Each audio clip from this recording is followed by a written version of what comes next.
의식 지도 해설 234페이지 회복할 때 의식에서 일어나는 과정. 회복의 시작 단계는 모순되게도 종종 실패처럼 보인다. 실패처럼 보인다. 나의 지각과 나의 본래 경험에서. 그래서 항상 지각과 경험을 제3자의 시각으로 거리를 좀 두고 관찰하는 습관이 중요한 것 같습니다. 습관을 끊으려는 시도는 그렇게 못하는 것에 실망하게 되고 형언할 수 없는 공포로 이어지며 입원 생활과 편집증에 이르기도 한다. 요게 지금 알코올 중독이나 그런 것들을 다루고 있는 맥락이었기 때문에 다소 센 표현들이 나왔어요. 공포라든지 뭐 편집증이라든지 이것들을 좀 풀어보면은 공포 대신에 무언가 좀 불안하고 불안정한 상태. 편집증이라기보다는 무언가에 좀 어 집착하는 상태. 이제까지의 습을 끊으려고 하지만 잘 되지 않기 때문에 자꾸만 불안정하고 무언가에 집착하는 그런 상태에 이르기도 한다. 안정제를 끊으면서 두려움이 생긴다.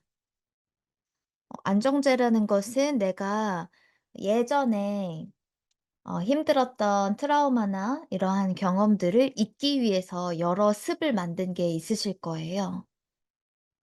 괜히 내 몸을 바쁘게 만들면서 뭐 일 중독에 있었다든지 어 혹은 제가 인제 대학원 생활 얘기가 나와서 인제 대학원에 들어갔는데 그때 35살.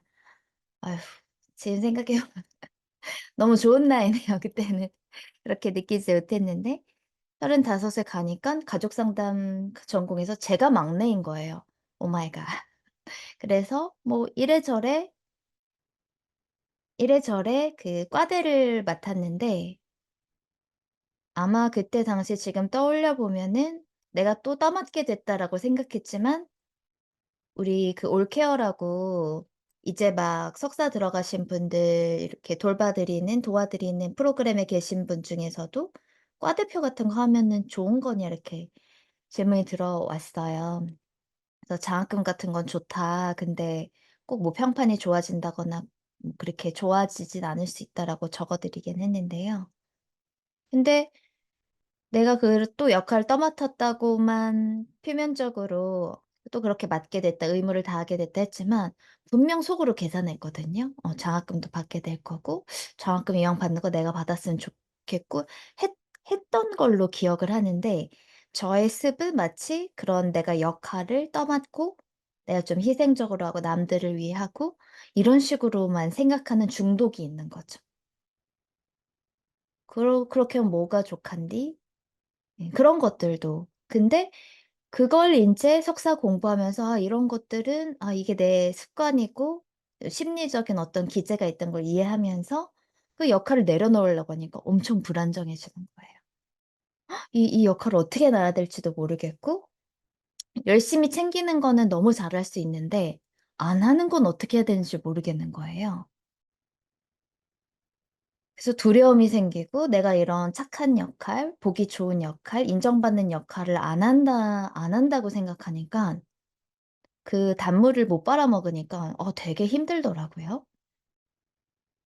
각성제를 끊으면서 우울에 이른다. 그 놀라운 상태를 다시는 경험할 수 없다는 사실을 마주하면 희망이 사라지기 때문에 마약을 치우게 되자마자 무감정과 슬픔이 발생한다. 무감정, 슬픔. 의식 지도의 단계가 있었어요, 이런 단계들이. 중독 물질을 성공적으로 끊지 못하면 그 수치심과 죄책감 때문에 수치심, 죄책감 이것도 의식 단계에 있었죠. 의존성이 커지는 것을 감추려고 술과 마약의 용량을 높이는 시도를 한다. 의존성이라는 거는 보통은 관계에서 정서적인 의존성이라고 봐야 될 것 같아요. 그리고 술, 마약 다 먹는 것인데 실제 뭐 그 투사 검사에서도 먹는 것은 정서적인 욕구에 대한 불안정함, 불만족스러운 처리, 좀 그런 불안정한 관계 같은 것들을 에, 그런 지표로 나타내요. 그리고 이런 물질, 술과 마약을 정서를 비물질이라고 보면 술과 마약을 물질이라고 보면은 보통 정서적인 관계에서 잘 해낼 수 없다고 스스로 믿고 있거나 실제 어려움을 갖고 있는 경우에 물질적인 것 보이니까 물질적인 것으로 안정을 취하는 거죠. 쇼핑, 돈, 이런 어떤 먹는 거, 만져지는 거, 실제 감각으로 경험할 수 있는 것들로 안정감을 찾고 채우고자 하는 방향으로 가시는 경우가 많습니다. 이는 일, 평판, 재정, 관계, 건강관리와 같은 삶의 모든 영역에 부정성이 퍼지게 한다. 우리 책에서 공부할 때에도 얼마나 그러한 어 이야기들 사람들이 "너는 못할 거야." 혹은 "내 내적으로 나는 잘할 수 있을지 모르겠어." 이렇게 나쁜 부정적인 생각에 끌어당겨지는 휘말릴 수 있는 성향. 본래부터 그런 것들을 자주 믿는 사람에게 이런 메시지를 전해 줬을 때 얼마나 쉽게 동일시하는지 경험했을 거다라는 문장들이 앞에 나와 있었어요. 누구나 그러한 잘못된 신념이나 생각에 오염되고 정견을 가지지 못하게 되는 부정성들이 하나씩은 있는데요. 어. 그냥 한번 알아보려고 또는 법정 명령으로 회복 모임에 방문할 수도 있지만 그곳에서 보게 되는 모습은 희망을 주지 못하거나 자존심을 건드려서 부인하도록 자극한다. 나는 저 패배자들과 전혀 달라. 효과적이지만 나에게는 아니야. 이런 게 부정성이에요. 저항하게 되고 부인하게 되고.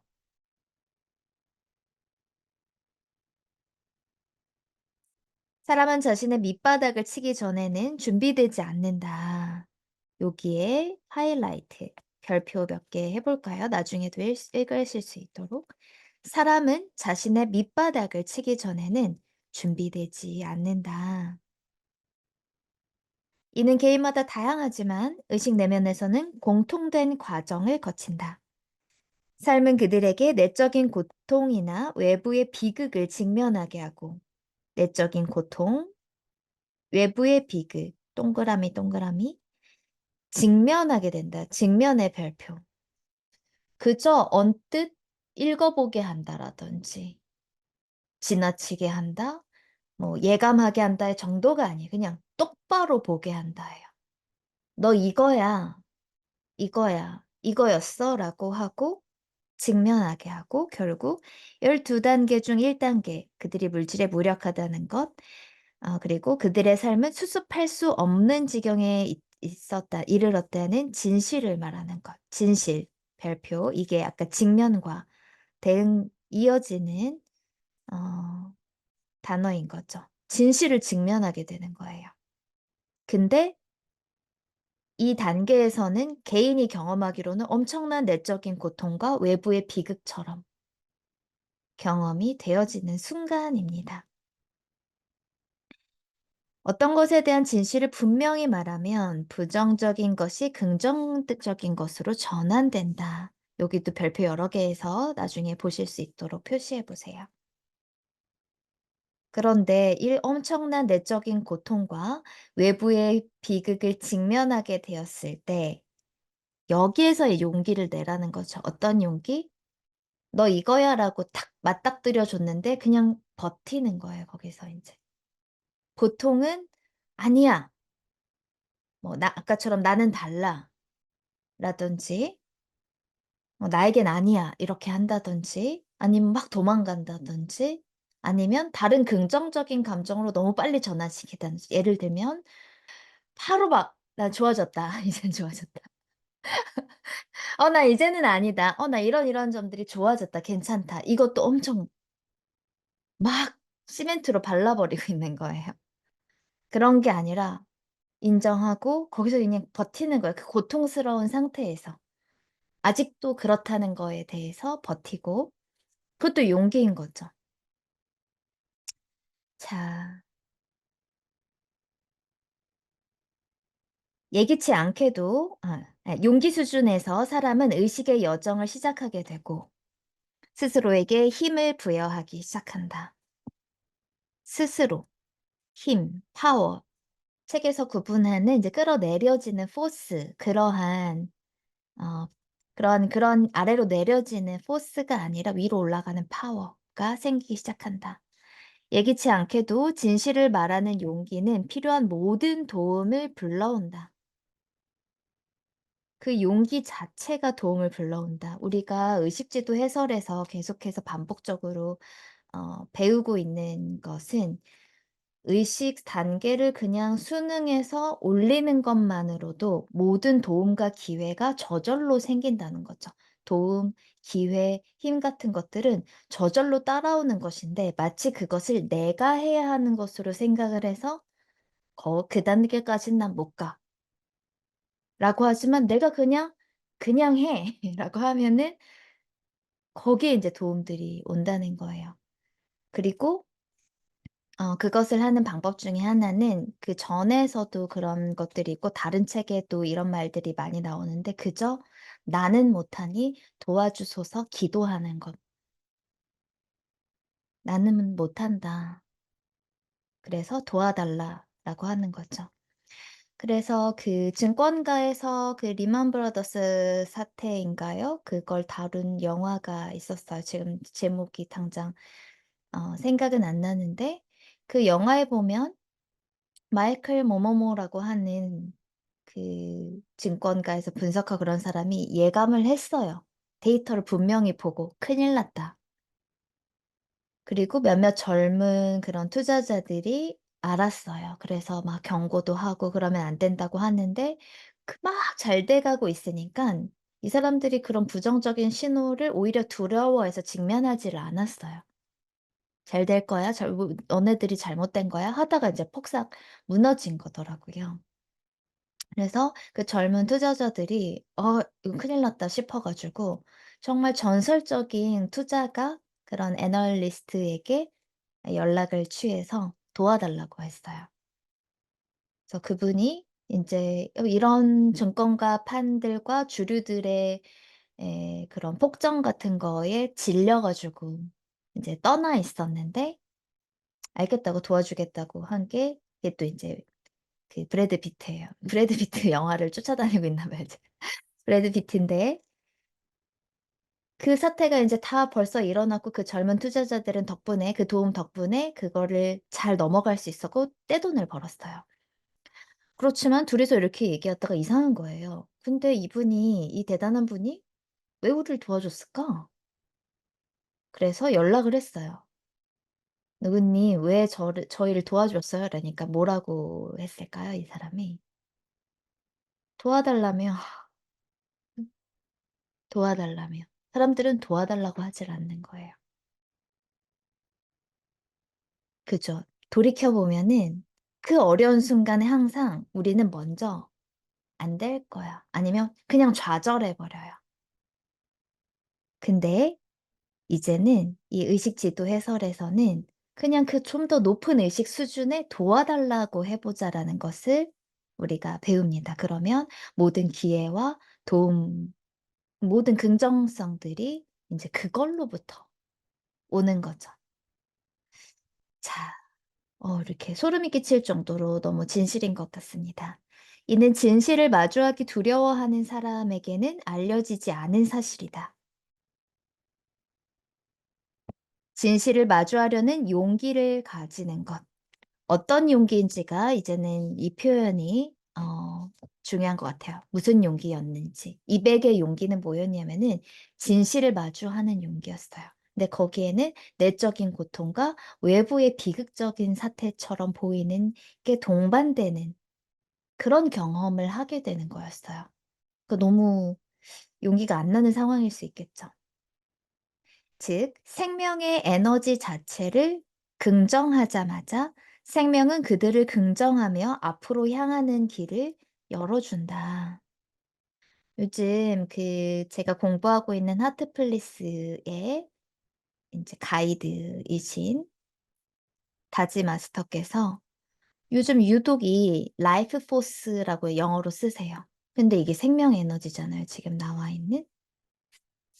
우리가 세상에 태어나자마자 지금 이 순간에도 살아 있다는 것 이거. 신을 모르겠다고 하고 있는지 모르겠다고 하고 의심하고 안 믿기고 다 괜찮다. 근데 이 살아 있음, 살아 있음 이거 한번 느껴 봐라. 그리고 긍정하는 거죠. 그리고 그 삿구루라는 분도 어제 어떤 영상 보는데 "단순하다. 손톱 한번 봐라." 그냥 손톱을 이렇게 잘 다듬고 며칠 후에 다시 손톱을 보면 자라 있는데 그거 뭔지 그 생명. 그걸 기적이라고 긍정할 수 있는 힘? 음. 딱 눈을 떴는데 그리고 참 신기하죠? 상담 공부를 하는데 점점 더 그런 제가 영성적 경험을 했다고 했잖아요. 상담 경험을 하는데 게슈탈트 지도자 과정에 가서 상담 실습을 하다가 아무 말도 안 나오는 상태가 그냥 돼 버렸어요. 그래서 옆에는 막 언니들이랑 동료들이 "안 돼. 그 언더독 상태야. 너가 빨리 그건 싫다고 얘기해." 그건 아프다고 얘기했는데 안 아프고 싫지도 않고 그냥 너무 평화로운 상태가 갑자기 돼 버리니까 교수님도 괜찮다고 "그 상태를 한번 표현해 봐." 그러니까 말은 모르게 그냥 에너지가 여기서 이렇게 막 커지고 있고 그러니까 크게 동작을 해 봐." 이러면서 막 이렇게 하니까 그 "옳지, 옳지." 이러면서 감사하게 또 그런 교수님을 겪었는데 감사합니다 교수님. 마음으로나마 보낼게요. 그런 경험을 하고 그러면서 이제 점점 더 그러한 이제 지금에서야 그게 무슨 경험인지는 알죠. 그런 존재를 경험하고 아침에 이렇게 일어났는데 예 남편이 출근 준비를 하고 있는 곳으로 막 달려갔어요, 아침에 일어나자마자.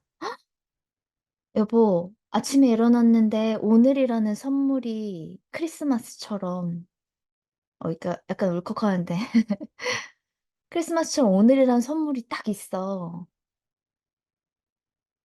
그러니까 남편이 그래." 그랬어.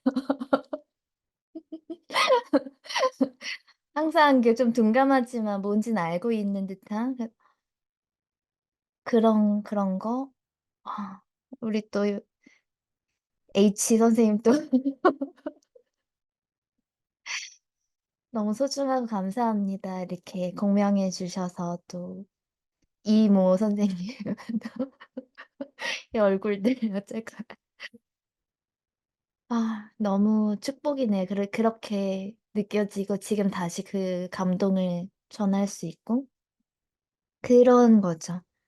그냥 '아 이건 선물이군요. 예스.' 하는 거. 네 하는 거죠. 진실은 겸손을 요하고 부인을 놓아 버리기를 요구하지만 진실이 요구하는 게 있었어요. 놓아 버림. 이제 다 연결이 되죠. 용기는 진실을 직면하는 것이다. 그리고 그 진실은 너가 들고 있는 그 부정성을 놓아 버리기를 요구하고 있다. 수많은 중독자는 이 단계를 밟기보다 차라리 죽기를 선택한다.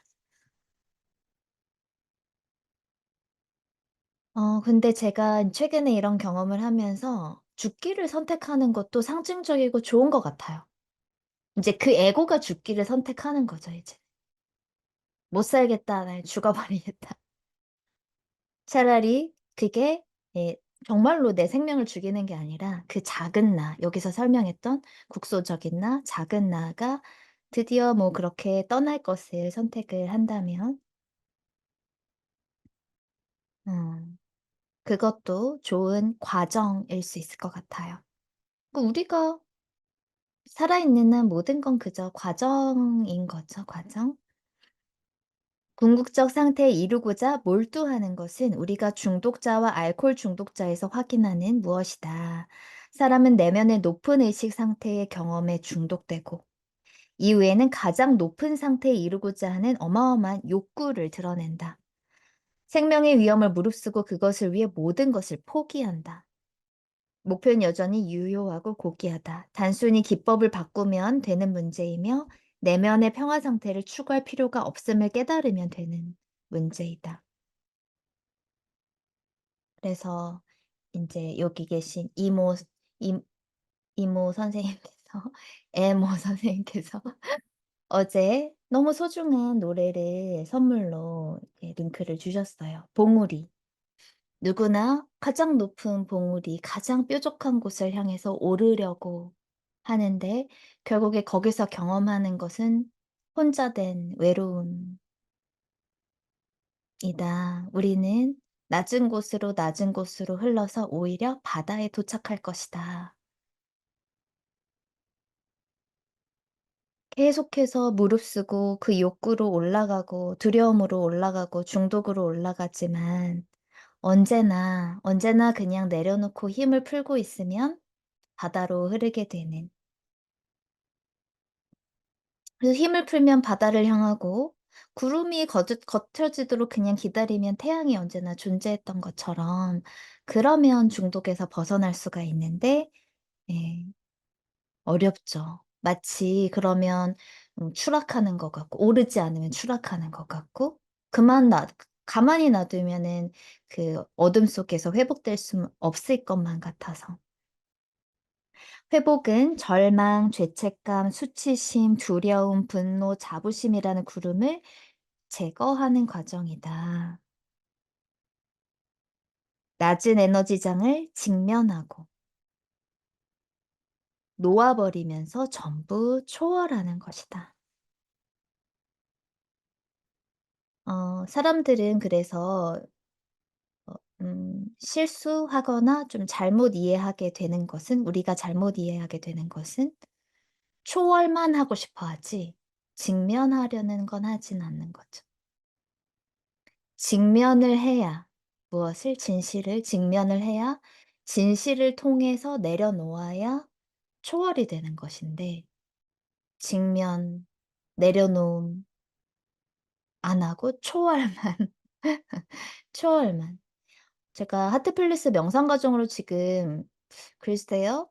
그렇게 해석할 수는 없을지도 모르지만 제가 명상을 통해 경험하는 그 흐름의 루트랑 지금 똑같다라고 생각이 되는 게 뭐냐면 일단 진실을 가슴으로 받아들이죠. 트랜스미션을 가슴으로 이렇게 직면하게 돼요.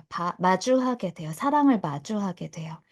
그러면은 의식이나 나의 주의 혹은 에너지의 흐름이 그다음에 어디로 내려가요.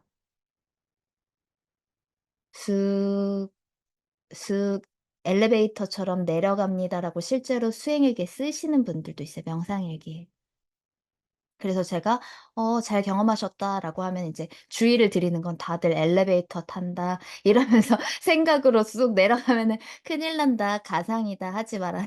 이러면서 농담한 적도 있었는데 진짜 이렇게 하다 보면 인제 쑥 내려가는 느낌이 들어요.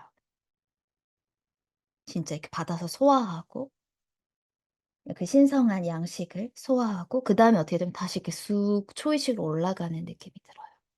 그런데 지금 그렇죠. 직면하고 용기로 받아들이고 그다음에 초월되는. 가슴이 산스크리트어로 흐리다야예요, 흐리다야.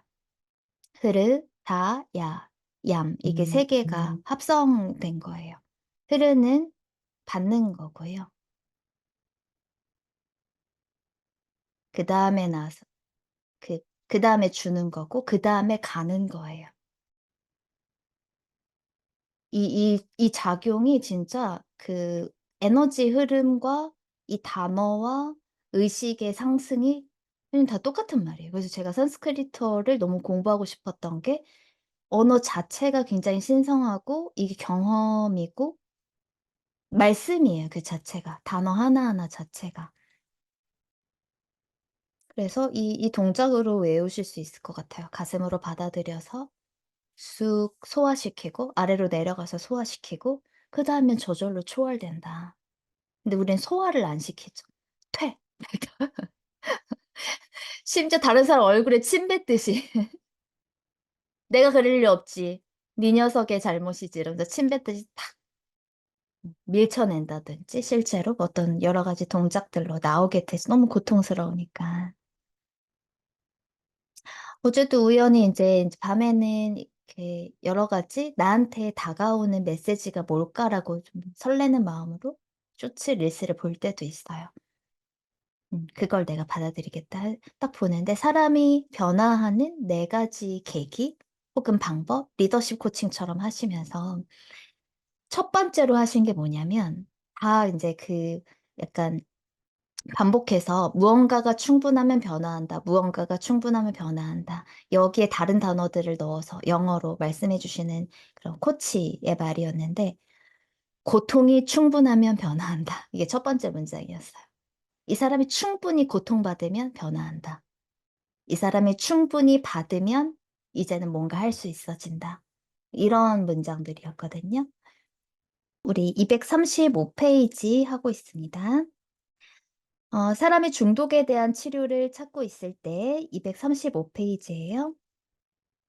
보통 자기 혐오, 후회, 의존성 이 가득 차서 의식주도 밑바닥에 있다. 무감정의 에너지장은 희망 없고 절망하는 상태이고 스스로 헤쳐나갈 수 없는 상태다. 자, 의존성을 조금 더 재해석, 재이해 지금 느껴지는 것들을 이야기를 해 드리면요. 어떤 것에 또 의존하게 되냐면은 예전의 사고방식, 내 생각에 의존해요. 내 생각에 의존을 해서 '그래 역시 세상은 이러고 이런 거야.'라고 하면서 '희망 없어.' 이런 식으로 떨어져 버리게 되는 거죠. 근데 참 신기하게도 제가 상담사로 활동을 할 때에도 미리 알려 드리거든요. "이런 시기가 올 것이다. 올 수 있다. 괜찮다." 그럴 때는 반드시 바로 종결해서는 안 되고 종결을 종결하기를 "플리즈 제발 같이 해 달라." 그렇지만 기가 막히게 그냥 드랍합니다. "안 될 것이다. 소용없을 것이다." 이게 지배적으로 막 거기에 그리고 예전에 인제 이런 상담 공부를 할 때에 자주 들었던 어떤 예시 제가 인제 다른 사람으로부터 듣고 그런 예시가 뭐냐면 여러 에피소드들로 드러나지만 제가 들었던 것 중에 하나는 이거예요. 어떤 한 그런 시설에 계속 반복적으로 돌아오게 되는 아이가 있었어요. 외국 사례였어요. 그래서 입양되었다가 파양되고. 근데 그럴수록 이 아이는 입양될 때 엄청나게 저항하고 일부러 막 말썽을 피우고 그리고 결국엔 또 파양되는 경험을 반복을 해요.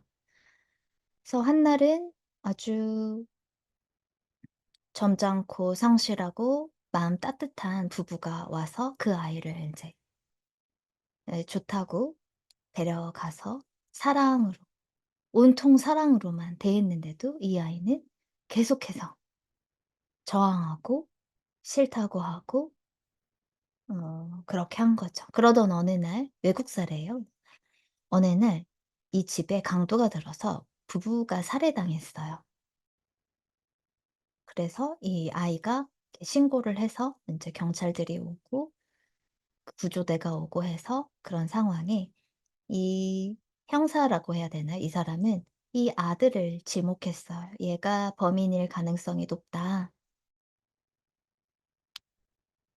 이 아이는 이 좋은 부부마저도 자신을 파양한다면 그건 견딜 수 없는 일이라고 생각하고 계속 저항하고 저항하다가 결국 다른 친구들과 모의해서 죽인 거였어요.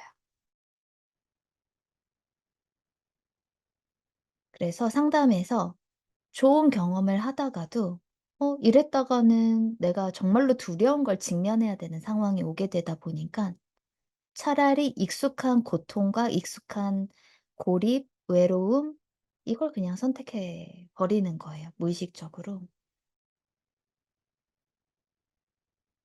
그래서 절망은 절망이지만 이거는 익숙하고 안전하거든요. 내가 예상이 가능한 거예요. 그래서 많은 이 절망 상태에 계시는 분들은 사랑을 만나면 거절, 거부, 회피, 도망하는 경우도 굉장히 많죠.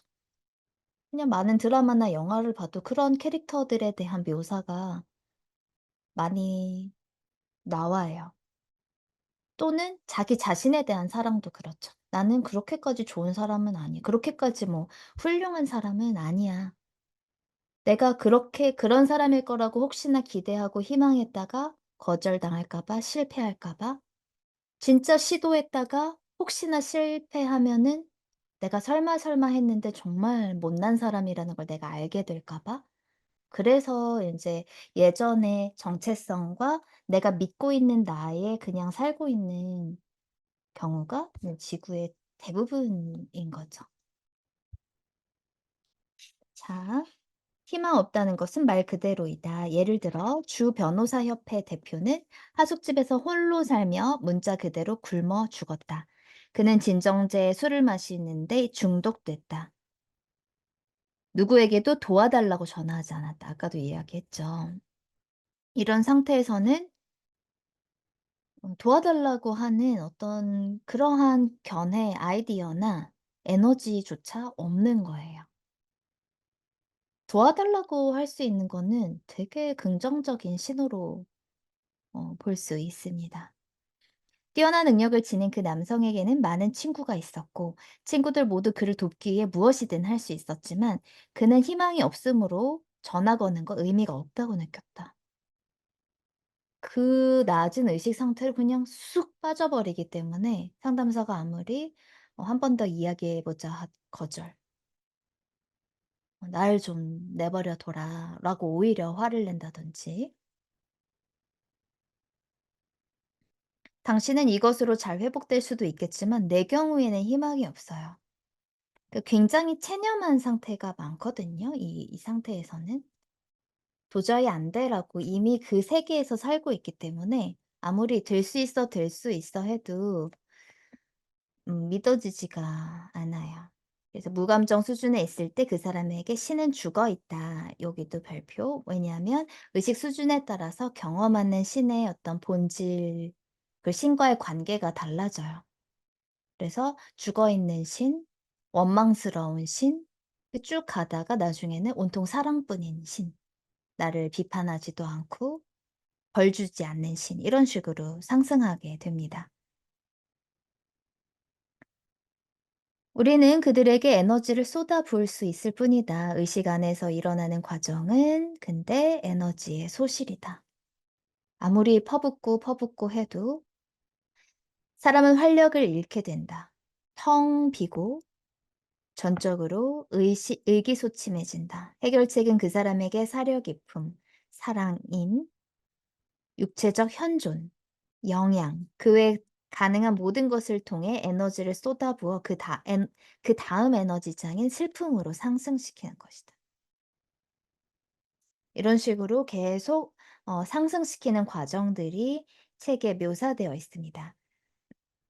그중에서도 오늘은 그 전 단계는 앞에서도 했었기 때문에 용기가 이 전환점이 되는 부분을 자세히 보고 있어서 237 페이지 마지막 단락.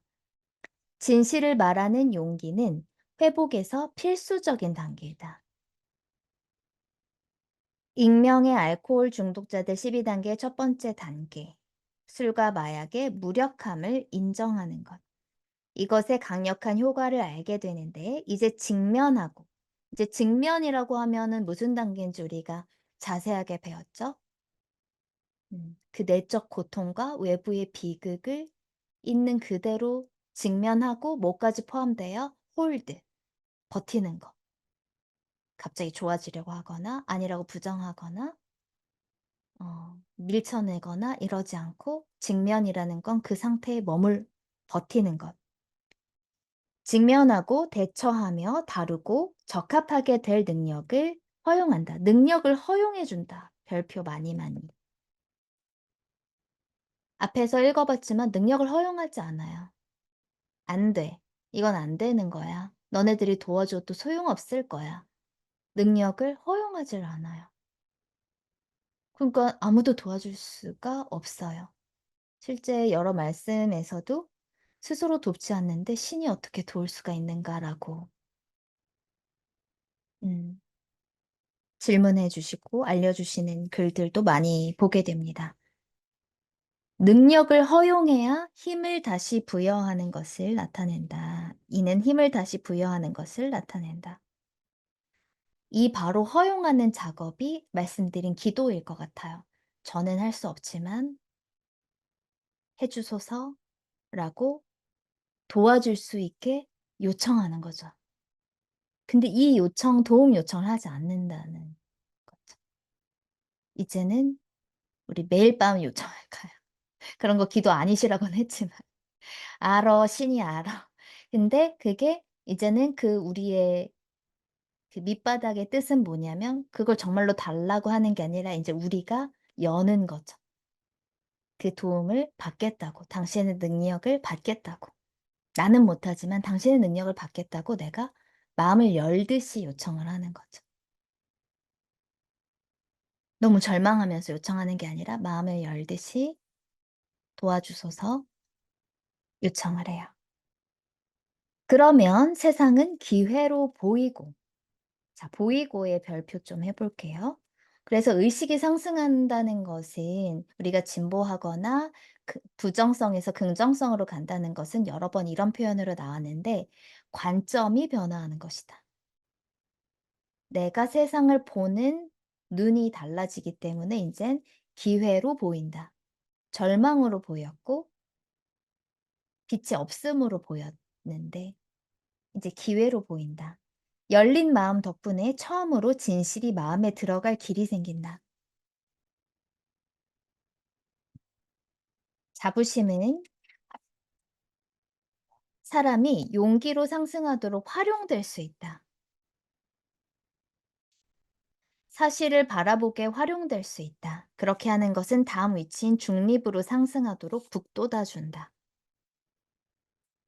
그래서 그 의식의 단계에 대해서 문답에 그런 경우가 있었어요. 그러면 더 낮은 척도 수준은 더 높은 척도 수준보다 열등한 것인가? 더 높은 것은 더 좋은 것인가라고 해서 그렇지 않다라고 말씀하셨거든요. 그리고 방금 읽은 거에서도 무감정 상태에서 도와줘서 슬픔 상태로 올려준다고 했지 용기 상태로 올려준다고 하진 않았어요. 그래서 그 단계마다 그분들의 경험과 축복과 진보가 있음을 인정하는 거죠. 무감정에서 슬픔으로 갔을지라도 진보하신 거고 좋은 경험을 분명히 하실 거고 도움을 받고 있는 상태인 거예요. 그래서 각각의 단계는 그다음 단계를 가기 위해서 북돋아 주고 활용되고 있는 거고 도움을 주고 있습니다. 그래서 인제 가끔 여기 아까도 인제 뭐 모순되게도 점점 종종 회복의 시작 단계가 실패처럼 보인다고 하는데 잘 회복되고 있는데 게을러진 것만 같고 잘 회복되고 있는데 '왜 이렇게 슬프지? 바로 나아지지 않지?' 잘 되어가고 있는 거예요 이미. 이미 잘 되어가고 있는 거죠. 이렇게 내면이 풀려나면서 사람은 탐색하고 확장하는 내면의 자유를 경험하게 된다. 자유. 그런 후에 자발성으로 올라가서 삶의 기회에 예라고 대답한다.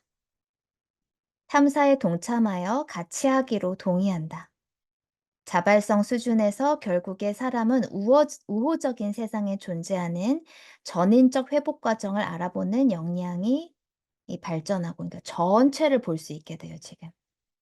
이 운명, 삶의 흐름, 신의 계획의 전체를 보게 되지 지금 딱 봐서 '이건 실패. 이건 고통.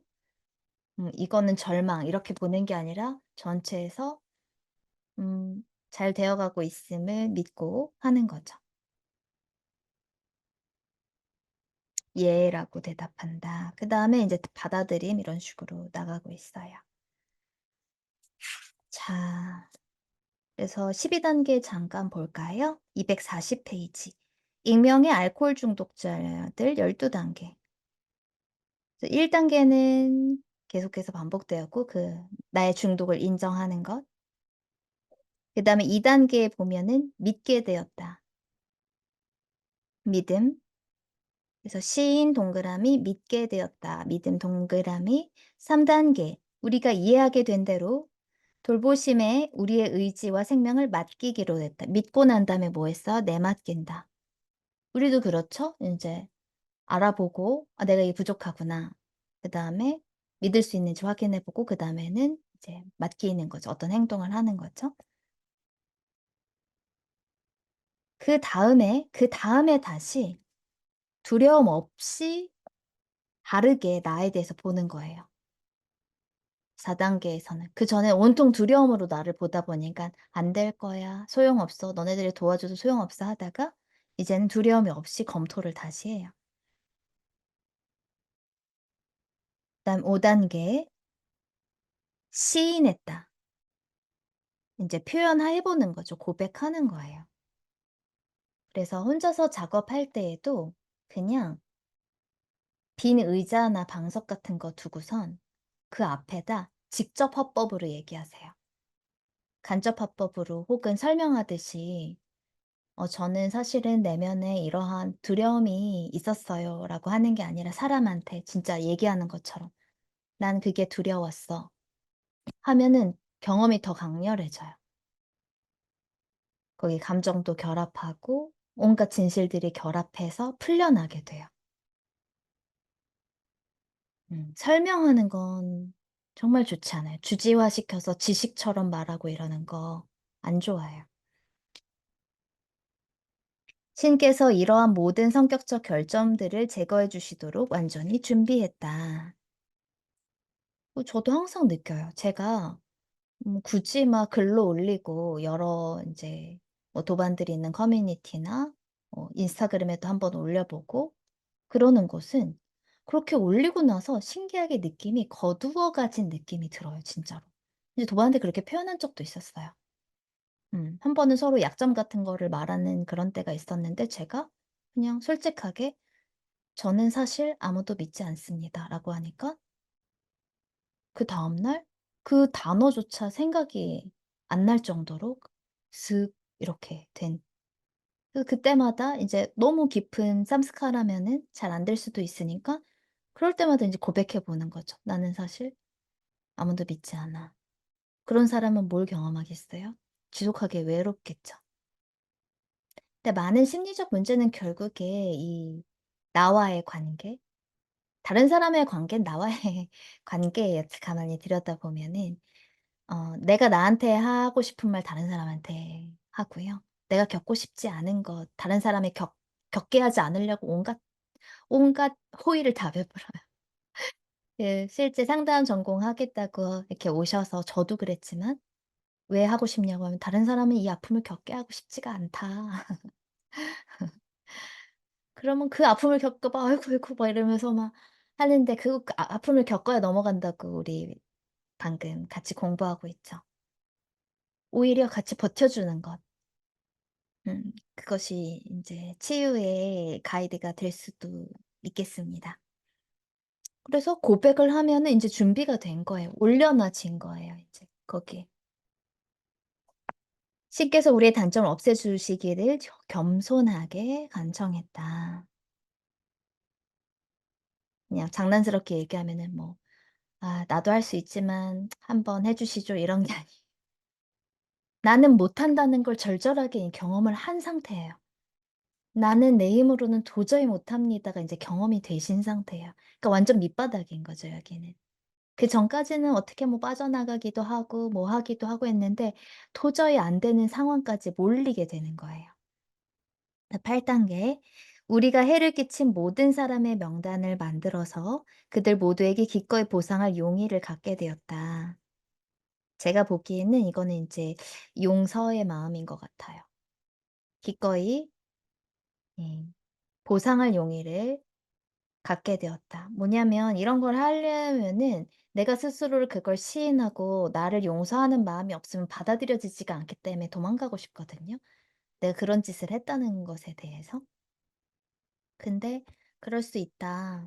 끔찍한 일이거나 해서는 안 되는 일이기는 하지만 '괜찮아.'라는 마음이 그래도 들어야 시인할 수가 있어요. 근데 그런 짓을 했다는 게 나도 너무 두렵고 도망가고 싶다면 시인할 수가 없죠. 그 요즘에 유어아너라는, 저는 유어아너 측으로부터 어떠한 보상도 받지 않았습니다. 녹화되고 있어서. 어 유어아너란 드라마 너무, 너무 웰메이드예요. 나는 너무 이거는 추천하고 싶어. 제가 한 번 꽂히면은 되게 막 10 번씩 보는데 이거 진짜 10번 볼 것 같아요. 스물하나 스물다섯 같은 드라마는 막 설레면서 보다가 막판에 작가님이 그렇게 안 되는 첫사랑으로 그려줘서 완전 스포일러네. 했어서 두 번 다시는 보고 싶지 않아서 너무 마음이 아파 가지고. 근데 이거는 다시 보기 시작하는데도 너무 좋고요. 너무 웰메이드 드라마인데 거기에 보면은 자기 아들이 뺑소니를 해서, 직업이 또 판사여 가지고 잠깐 고민을 하시다가 인제 정의롭게 아들을 자수시키기로 하고선 경찰서에 데려가요. 그리고 그 경찰은 자기가 항상 드나들던 곳이었기 때문에 혼자 인제 들어가서 하는데, 그날 아침인가 일어났던 일이 이렇게 막 뉴스가 인제 나오고 있고, 듣자 하니 이 피해자가, 뺑소니로 죽은 이 아이가 조폭 회장이 사랑하는 둘째 아들이었던 거예요. 그래서 내 아이가 뺑소니로 이런 비극적인 일을 저질렀다라는 걸 시인하려고 했는데, '아 이건 너무 엄청난 실수구나.'라는 걸 알아듣는 순간 은폐하기 시작해요. 이건 용서받지 못할 일이라고 생각하니깐 그러는 거죠. '이거는 법이 해결해 줘도 죽임을 당할 것이다.' 미친 듯이 은폐하기 시작해요. 그러면서 이 드라마 내내 그 판사님이 머리맡에 오디오북을 항상 틀어 놓고 있더라고요. 근데 그 작품의 문장들이 계속 흘러나와요. 그래서 저는 인제 인도 다녀오면은 드디어 제가 문학 작품을 읽지 않았거든요. 이런 인문서적 이런 걸 항상 어릴 때부터 좋아했는데 문학반을 만들기로. 그래서 제가 죄와 벌을 신청해 놨어요. 그래서 그 드라마에서 카프카 변신, 죄와 벌 이런 것들이 계속 그 스트리밍처럼 오디오북이 흘러나오는데 '와, 영성의 정점엔 예술가가 있구나.'라는 거를 제가 실제로 깊숙이 그거 감동을 전달받았어요. 그래서 보면은 인제 서로 막 이렇게 막 죽이려고 막 빠져나가려고 은폐하려고 서로 막 어떻게 보면 이 정의의 세계에서 정점에 있는 사람, 판사. 무결점의 판사예요. 그리고 이 조폭계에서의 정점에 있는 사람이 서로 막, 너무, 그리고 그 연기 너무 잘 딜리버리가 잘 되어 있고, 네 결국에는 뭐 이렇게 돼서 인제 그 조폭 정점에 있는 분이 해변가에서 이렇게 있는데 이 판사가 오셔서 또 얘기를 하니깐 "아직도 우리가 뭐가 남아 있는가? 복수라도 할 건가?"라고 하더니 이 판사가 "복수? 아니지. 우리는 반성해야지." 이렇게 막 흘러나오는 게 있어요. 그래서 우리는 계속해서 무언가 고통을 당하면 관계 안에서 그거를, 그 파괴적인 에너지를 풀어내려고 서로를 상처를 막 줘요. 그거를 인제 받아들여서 반성을 하고 이 공부로 받아들여서 초월하는 게 아니라 관계 안에서 막 "네 잘못이니 내 잘못이니 난 잘못이 없느니." 막 이래 가면서 하는 거죠. 근데 드디어 그 모든 것들에 인제 반성과 용서의 장으로 가서 기꺼이 보상할 용의를 갖게 된다. 여기엔 그렇게 쓰여있지만 저는 그렇게 이해가 돼요. 이건 용서가 없으면 안 되는 일이다. 나에 대한 용서와 상대방에 대한 용서가 없이는 탓하게 되고 너무 억울한 거죠. 그리고 내가 너한테 잘못은 하기는 했지만 난 이런 의도였어. 난 이런 의도였어. 너는 왜 상처받을까? 내가 더 아파. 이래 가면서 9 단계, 누구에게도 해가 되지 않는 한 할 수 있는 데까지 어디서나 그들에게 직접 보상했다. 10 단계, 인격적인 검토를 계속하여 잘못이 있을 때마다 즉시 시인했다. 아까도 제가 말씀드렸죠. 한 번 시인한 걸로 잘 안 되거든요. 이게 너무 뿌리 깊이 있기 때문에. 그래서 계속 반복하면서 그럴 때마다 인제 바깥으로 자유롭게 풀려나가도록 시인을 해 줘요. 시인. 그 어떤 영어 단어인지 모르겠지만 전 고백이라고 하면 좋을 것 같아요. 고백. 고백한다. 시인은 무슨 범죄 장면 같아요. 너의 죄를 시인하라. 그게 아니라 나의 진실을 고백하는 거죠. 나의 진실을 고백한다. 11 단계 기도와 명상을 통해서 우리가 이해하게 된 대로의 신과 의식적인 접촉을 증진하려고 노력한다. 기도, 명상 결국에 이게 같다는 것을